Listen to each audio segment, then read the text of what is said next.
थोड़ा सा ज़्यादा फोकस करते हैं गवर्नमेंट, ताकि फोकस करे और इंडिया का दबदबा सीना चौड़ा करके दबदबा एकदम बन जाए, ठीक है। तो एक्सपोर्ट सर्विसेज किया, उसके लिए डिजिटल इंडिया प्रोग्राम में PMJDY, आयुष्मान भारत, PM कौशल विकास योजना, UPI open network for digital commerce, ये सब क्या हुआ। ऐसे मतलब एक्सपोर्ट किया। आज तो मतलब ऐसा है कि बहुत सारे जो सॉफ्टवेयर्स हैं जो इंडिया ने बनाए हुए हैं, मतलब वो फॉरेन कंट्रीज़ को भी दे रहा है कि आप लोग भी इसको यूज़ करिए, मतलब जैसे ना वो सब चीज़ें हैं। अब सेक्टर स्पेसिफिक इश्यूज़ क्या हैं, IT, BPM, सॉफ्टवेयर सेक्टर है, टाइटनिंग ऑफ वीज़ा रिज्यूम हो गया, ग्लोबल शटडाउन हो गया, हाई स्किल सेट्स हो गया, इंक्रीज कंपटीशन, ठीक है। अभी क्या हो, मतलब IT सर्विसेज हो गई, मतलब इंडिया का दबदबा सर्विसेज सेक्टर में ना, तो सर्विसेज सेक्टर में IT सर्विसेज मतलब काफ़ी ज़्यादा एक्सपोर्ट करता है। उसमें क्या हो गया, मतलब H1B वीज़ा इशू हो गया USA में, या फिर और स्ट्रिक्टर नॉर्म्स हो गए वीज़ा के लिए, मतलब वीज़ा इतनी आसानी से मिलेगा ही नहीं, तो बंदा बाहर, मतलब भारतीय एक भारतीय बाहर कैसे जाएगा किसी दूसरे देश में, तो एक वो इशू हो गया। फिर ग्लोबल शटडाउन हो गया कि भाई अब तो लोकलाइजेशन पे ही फोकस करें कि भाई हमारे देश का ही सब कुछ यूज़ होगा ना, मतलब ऐसा कुछ। और हायर स्किल सेट्स हो गए, increased competition from Latin American country हो गया, ये सब चीज़ें हो गई, ठीक है। बैंकिंग में क्या हुआ, मतलब वही हो गया, dominance of private sector banks हो गया, political interference in working of public sector banks हो गया, हायर NPAs हो गया, मतलब सरकारी बैंक्स जो ये पैसे दे रही हैं, अब वो NPA में कन्वर्ट हो गया। 1,000 करोड़ दे दिया बंदे को, बंदा लेकर के मतलब अब उसको पेमेंट कर ही नहीं पा रहा है ना, तो NPA हो गया, नॉन परफॉर्मिंग एसेट हो गया। रियल स्टेट में भी, सर्विसेज में भी ये हो गया ना, मतलब कंस्ट्रक्शन के लिए लोन ले लिया है कि लोन मतलब बिल्डिंग बनाएंगे, लोग उसमें रहेंगे आकर के, और वो प्रोजेक्ट डिले हो गया। 2024 दिसंबर में उसको मतलब कंप्लीट करना था, अभी 2026 दिसंबर चल रहा है और वो प्रोजेक्ट कंप्लीट नहीं है। बंदा मतलब अपने पैसे दे चुका है वहाँ पे, वो सोचता भी फ्लैट में रहेगा 2025 जनवरी से, मगर क्या हुआ, फ्लैट तो वहाँ पर है नहीं, वहाँ पूरा खुला आसमान है, कुछ है नहीं वहाँ पर। तो बहुत सारी चीज़ें ना, मतलब दूसरा क्या, मतलब उसके भी बहुत सारे रीज़न होते हैं, मतलब थोड़ा सा रेड टेपिज़म होती है ना गवर्नमेंट संस्थानों में। उसके अलावा अप्रूवल जो होते हैं बहुत सारे डिले होते हैं उसमें, ठीक है। लैंड रजिस्ट्रेशन कॉस्ट भी हाई है, स्टाम्प ड्यूटी लगा देते हैं, डेट लेवल इंक्रीज़ हो रहे हैं, NPAs इंक्रीज़ हो रहे हैं, स्किल्ड वर्क फोर्स नहीं है, तो क्या होगा, मतलब फिर वो डिलेज़ होंगे ना उस चीज़ में।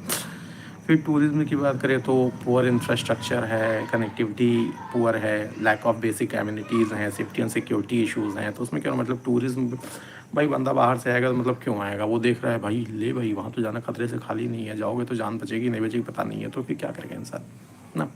फॉरेनर नहीं आएंगे ना, मतलब आपको अपने देश को एकदम चमका के रखना है, security wise, safety wise, resources सारे अवेलेबल होना चाहिए। मतलब बंदे को वहाँ पे जाना है, 4 किलोमीटर का सफ़र है, बसेस रेडली अवेलेबल होनी चाहिए, ट्रेन रेडली अवेलेबल होनी चाहिए। ऐसा नहीं है कि मतलब बंदा खड़ा हुआ, आधा घंटा खड़ा हुआ, आ जाएगी बस, आ जाएगी बस, बस आई नहीं तो क्या करेगा भाई, वो सारी चीज़ें ना, तो थोड़ा सा उसको भी ध्यान देना है, ठीक है। तो ये चीज़ हो गई सेफ्टी एंड सिक्योरिटी की बातें। तो टूरिज्म मतलब IT स्पेसिफिकेशन मैंने बता ही दी। IT सर्विसेज सेक्टर में क्या हुआ, वीज़ा इशू हो गया है, फिर और सारे इशूज़ हो गए जो मतलब जिसकी वजह से क्या, स्किल सेक्टर अपने स्किल सेट्स अच्छे होने चाहिए, तभी मतलब आपको जॉब मिल पाएगी।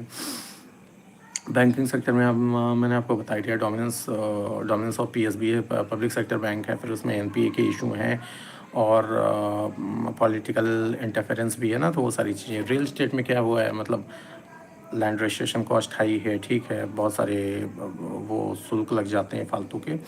उसके अलावा थोड़ा सा डिले रहता है ना, और स्किल्ड वर्कफोर्स नहीं है, NPS बढ़ता जा रहा है। टूरिज्म में मैंने बता दिया, पुअर इंफ्रास्ट्रक्चर एंड कनेक्टिविटी, ठीक है, सिक्योरिटी एंड सेफ्टी इशूज़, ठीक है, ये सारे इशूज़ हो गए, लैक ऑफ बेसिक एमिनिटीज़। तो ये मतलब यहाँ पे इस सर्विसेज सेक्टर का थोड़ा सा मैं बताना चाहता था, तो मैंने आप लोगों को बता दिया था।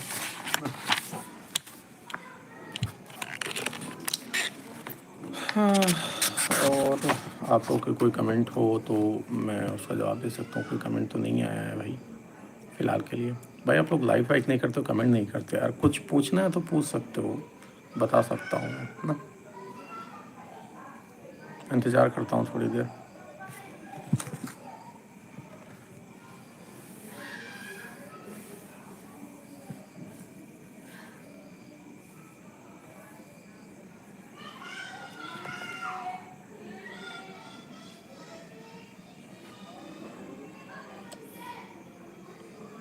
हेलो भाई, 3 लोग हैं यार, कुछ तो कमेंट करो।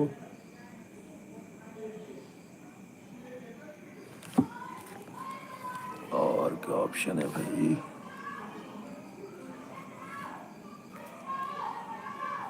अच्छा ये सब चीज़ें नहीं, नॉर्मल ही रहने दो।